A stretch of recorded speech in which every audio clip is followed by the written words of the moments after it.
Hi there, welcome back to Not Another Budget. I'm Nicole, and on this channel I'm attempting to cash budget my way out of debt, fix several years of financial misbehaviour, and at the minute navigate the lack of a plan that I have revolving around a job loss, and that is not as bad as I'm making it sound.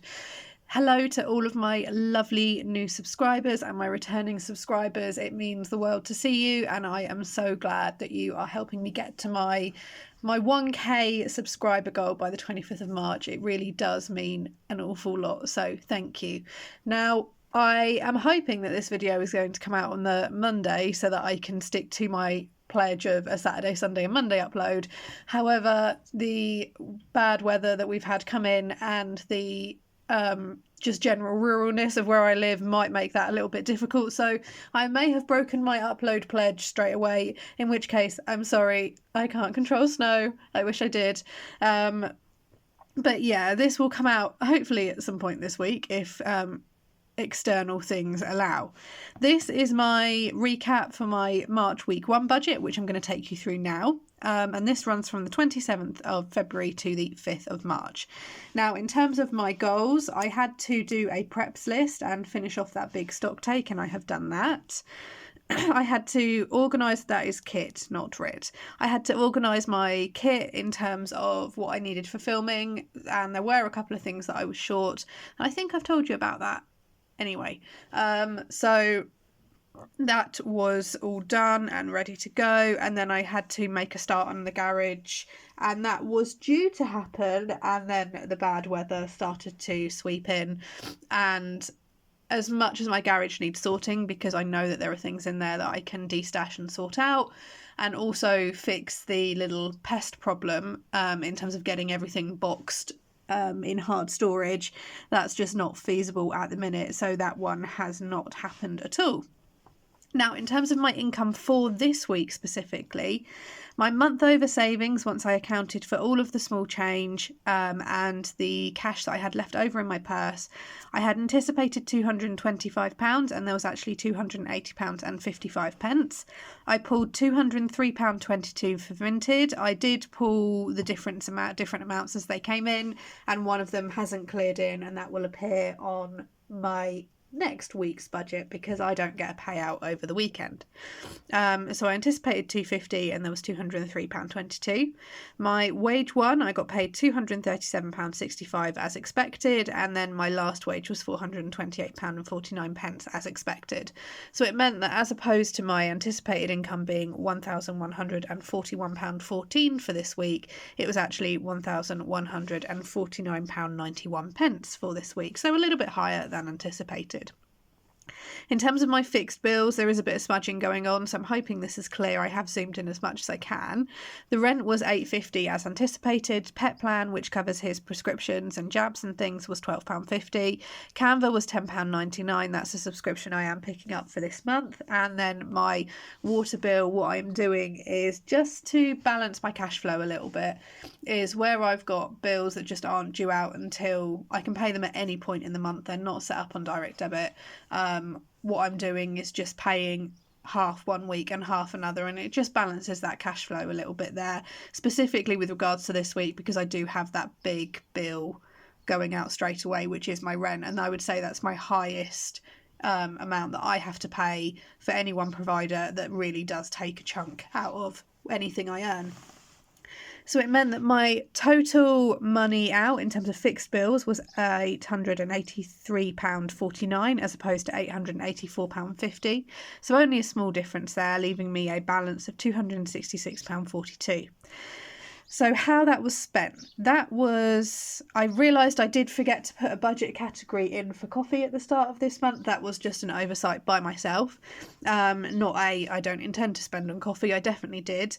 I just forgot to write it down and account for it. So coffee was budgeted £10 and £7.45 spent.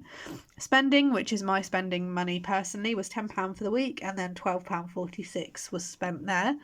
The cat was £20, and I would say that is about half of his month's worth of food. So again, it's spreading that cash flow. Normally I've done this all in one go and bought all of his food and all of his treats, but just to kind of give myself a little bit of breathing space throughout this month, because my money is coming in consistently, I've gone with half and I spent £16.58. The household, I'm just going to have like a swig of coffee while I try and work this one out. I'm either not buying things that last long enough or things are not lasting long enough, and that could be because I'm doing more cleaning and more tidying, but I budgeted £5 for things like cleaning products, toiletries, the hair dye that I bought as like a one-off. Like I dye my hair like 3 or 4 times a year, so it is very much a separate thing that's never incorporated. Toothpaste, laundry detergent, but it just seems like this month I had foil to get, all of my laundry detergent to get, and I buy on a multi-buy offer as well, which is only £6.50, so I don't know how that's got to that. Toilet roll was needed, and yet I feel like I bought a large amount of toilet roll last month, so I mean I am home more, but that shouldn't, okay, maybe. Washing soap, in terms of like washing up liquid, stuff like that, it just felt like I was running out of everything, shampoo and conditioner. So yeah, I don't know what's happened there. I'm hoping that, like, with the exception of like some Rennies or something, I don't need to get anything else that's household based for the rest of this month, because that's massively over. Gifts, because I forgot it was Mother's Day. We're not going to admit that. Well, I have just admitted it, but I forgot it was Mother's Day. So £25.20 for a Mother's Day present. Food was budgeted £40, and that's for 2 weeks worth of food, so half of the month, and I spent £32.46. And then preps was budgeted £10, and I spent £16.99 overall. There is a preps challenge coming out. So I did make the conscious decision to spend over just because of some prices and some offers, and you will see that video, I'm hoping, this Saturday, if I can get it turned around and edited in time. So my total anticipated spend was £95. I spent £111.56, leaving me a leftover of £154.86.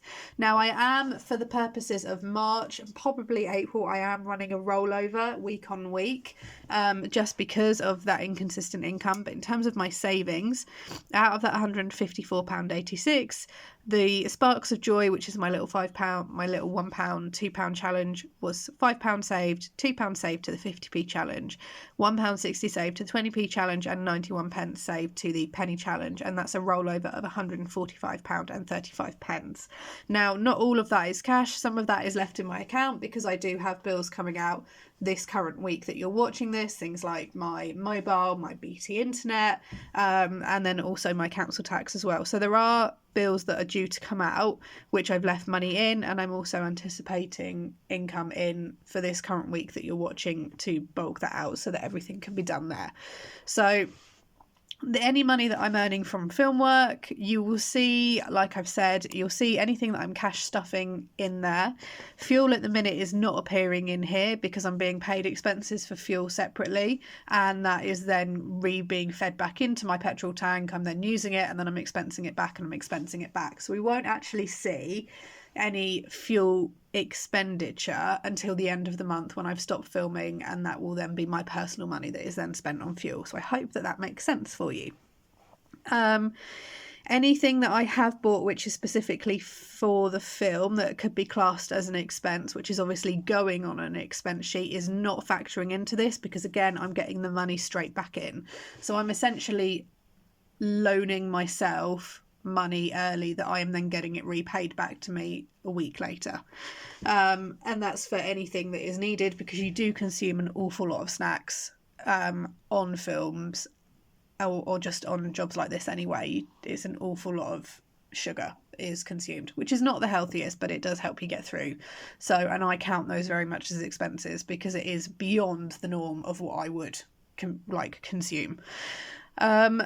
So that is where we are at so far for the first week of March. I think it's gone well. If I just reflect on the week a little bit for anyone that's interested, I'm really glad that actually the money was there to be able to pay that in one go, because it then means that, you know, technically my rent is not due until the 17th of each month, and that is based on my move-in date.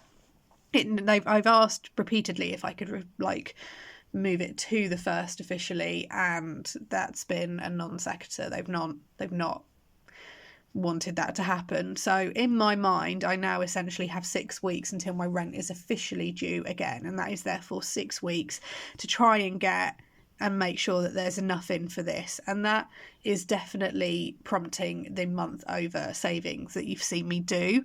I am working on that with kind of the thought process of, okay, if by the end of March I have £850 saved, for example, fantastic, that is the rent accounted for. If it's 600, then that's 600 of the rent accounted for, etc, etc. So it's really nice knowing that I have the potential, like the 1st of April, to carry on paying on the 1st of April, and then that is out of the way. And it really does, I cannot tell you, having like a bill as large as this, having it just gone and I don't need to worry about it for the rest of the month is fantastic. And equally, things as well in terms of like food, like I'm getting fed on the film, so I'm getting dinner, so I don't need to worry about cooking dinner. There were some supplemental things I got on my actual food shop, but it was things like bakery top-ups. You can hear the bin men in the background if you can hear that beeping. But it was things like topping up my bakery stash, so flaked almonds and ground almonds and stuff like that I've not had a chance to replace for a while.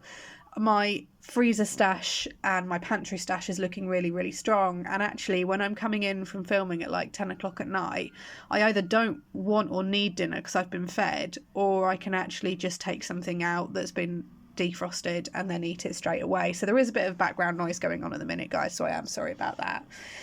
So it's just little things like that help, and also that does help from a money saving perspective too. It's really nice that like I was able to set myself the £40 budget and not go over it. Now granted, I have got some things this week and have spent some things this week on this week's food budget, but that's completely fine. And to be fair, I think a couple of them I can expense back as part of the film shoot anyway. So that is very much where we are with regards to that. I'm annoyed that I did forget Mother's Day, and I shouldn't, because it is always either on my birthday, the week before, or the week before. It's just frustrating. But that's another one where I was like, okay, once March is done, I need to try and see if I can incorporate my gifts and Christmas savings challenge somewhere.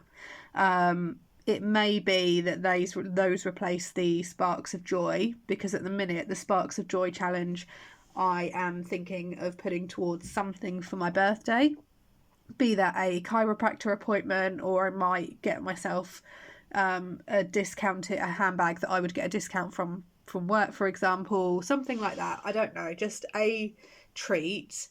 If it doesn't need to operate as a budget buffer anymore, will depend how if I get a bit twitchy and a bit spendy. So I hope that makes sense to everyone. I hope you've liked this video. I am going to go because I now need to go and get ready for work. But I will see you all in the next video. Please don't forget to do that YouTube jazz, like, subscribe, comment, etc. And I will see you all next time. Bye bye.